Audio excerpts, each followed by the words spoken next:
उदयपुर, ये नाम सुनते ही ना झीलों, आलीशान महलों और एक कमाल की खूबसूरती की तस्वीर आंखों के सामने घूमने लगती है। इसे पूरब का वेनिस भी कहते हैं और बिल्कुल सही कहते हैं। और पता है, ये जो खूबसूरती है ना, ये कोई नई बात नहीं है। सदियों पहले एक ब्रिटिश एडमिनिस्ट्रेटर थे, जेम्स टॉड। उन्होंने इसे देखकर कहा था कि ये पूरे भारतीय उपमहाद्वीप पर सबसे रोमांटिक, सबसे रोमानी जगह है। लेकिन इस सारी रोमानियत के पीछे एक बहुत बड़ा और गहरा सवाल छिपा है। भाई, राजस्थान की सूखी रेगिस्तानी जमीन पर पानी से लबालब भरा ये शहर आखिर बना कैसे? इसकी कहानी खूबसूरती से नहीं, बल्कि जिंदा रहने की एक जबरदस्त जद्दोजहद से शुरू होती है। तो चलिए इस कहानी में थोड़ा और गहरे चलते हैं। सब कुछ शुरू हुआ मेवाड़ साम्राज्य के लिए एक बहुत ही मुश्किल दौर से। उन्हें एक नई, एक महफूज राजधानी की तलाश थी। मतलब एक ऐसा ठिकाना जो दुश्मन की नजरों से भी बचा रहे और उसके हमलों से भी। ऐसा इसलिए क्योंकि उनकी उस वक्त की राजधानी, जिसे अजेय माना जाता था, चित्तौड़गढ़ का किला, वो लगातार हमलों की जद में था। मेवाड़ का गौरव, उसका वजूद, सब कुछ दांव पर लगा हुआ था। और देखिए, ये कोई मामूली सल्तनत नहीं थी। हम बात कर रहे हैं मेवाड़ की। 8वीं सदी में बप्पा रावल से लेकर महान योद्धा राणा सांगा और फिर अपनी आज़ादी के लिए सब कुछ कुर्बान कर देने वाले महाराणा प्रताप तक, मेवाड़ के शासकों की पहचान ही उनका गजब का साहस और कभी न झुकने वाला जज्बा था। इस जज्बे की एक मिसाल देखना चाहते हैं? राणा सांगा को देखिए। कहा जाता है कि उन्होंने अपने शरीर पर 80 से ज्यादा जख्मों, एक कटी हुई बांह और एक आंख खोने के बाद भी मेवाड़ पर राज किया। बस इसी से अंदाजा लगा लीजिए कि वो संघर्ष किस लेवल का रहा होगा।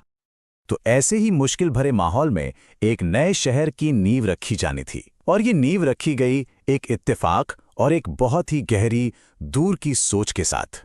किस्सा कुछ यूं है कि महाराणा उदय सिंह द्वितीय एक ज्यादा सेफ जगह की तलाश में थे। एक दिन शिकार करते करते वो एक खरगोश का पीछा करते हुए अरावली की घनी पहाड़ियों के बीच एक घाटी में पहुंच गए। वहां उन्हें एक साधु मिले, जगतगिरी। उन्होंने ही सलाह दी कि ये घाटी उनकी नई राजधानी के लिए एकदम परफेक्ट जगह है। चारों तरफ से पहाड़ों से घिरी हुई एक कुदरती किला। और बस साल 1559 में उदयपुर की स्थापना हो गई। और बस यहीं से वो उदयपुर शक्ल लेने लगा, जिसे आज पूरी दुनिया जानती है। जिंदा रहने के लिए जो स्ट्रैटेजी बनाई गई थी, उसी ने इस शहर को ये बेपनाह खूबसूरती दे दी। इस पूरी खूबसूरती के दिल में है पिछोला झील। और सबसे कमाल की बात तो ये है कि ये झील शहर बसने से भी पुरानी है। इसे महाराणा लाखा के जमाने में एक बंजारे ने बनवाया था। मतलब पूरा का पूरा शहर इस एक झील के चारों तरफ बसाया गया। इसी झील के बीचों बीच समझ लीजिए 2 नगीने जड़े हुए हैं। एक है जगनिवास, जो पहले गर्मियों का महल हुआ करता था और आज दुनिया का मशहूर लेक पैलेस होटल है। और दूसरा है जग मंदिर, वो ऐतिहासिक महल जहां मुश्किल वक्त में शहजादों ने पनाह ली थी। लेकिन अगर उदयपुर की शान और उसकी भव्यता का असली पैमाना देखना है, तो वो है यहाँ का सिटी पैलेस। ये राजस्थान का सबसे बड़ा महल परिसर है। इसकी सबसे खास बात जानते हैं क्या है? इसे किसी एक राजा ने नहीं बनाया। शुरुआत की महाराणा उदय सिंह ने, और फिर आने वाली पीढ़ियों ने करीब 400 सालों तक इसमें कुछ ना कुछ जोड़ा। इसीलिए इसमें राजस्थानी शान भी दिखती है और मुगल नफासत भी। दोनों का एक कमाल का संगम है। और इसे बनाया भी ऐसी पहाड़ी पर गया जहां से पूरे शहर और झील पर नजर रखी जा सके। मतलब सुरक्षा और सुंदरता, क्या बेहतरीन मेल है। और इस पूरे नज़ारे के ऊपर जैसे कोई ताज रखा हो, वैसे खड़ा है सज्जनगढ़, जिसे मॉनसून पैलेस भी कहते हैं। ऐसा लगता है जैसे पहाड़ियों के ऊपर से पूरे शहर की निगरानी कर रहा हो।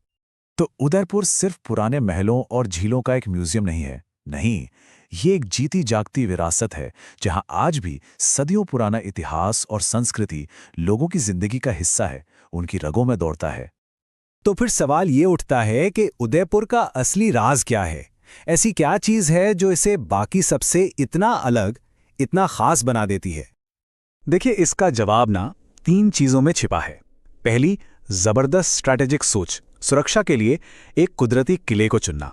दूसरी, एक मजबूत शाही विरासत, पीढ़ियों का संघर्ष और शान जो यहाँ के हर पत्थर में आज भी जिंदा है। और तीसरी और सबसे जरूरी, कुदरत के साथ एक अनोखा तालमेल, पानी को दुश्मन से बचने का हथियार भी बनाया और खूबसूरती का प्रतीक भी। तो ये कहानी है एक ऐसे शहर की जो पैदा तो जंग और संघर्ष से हुआ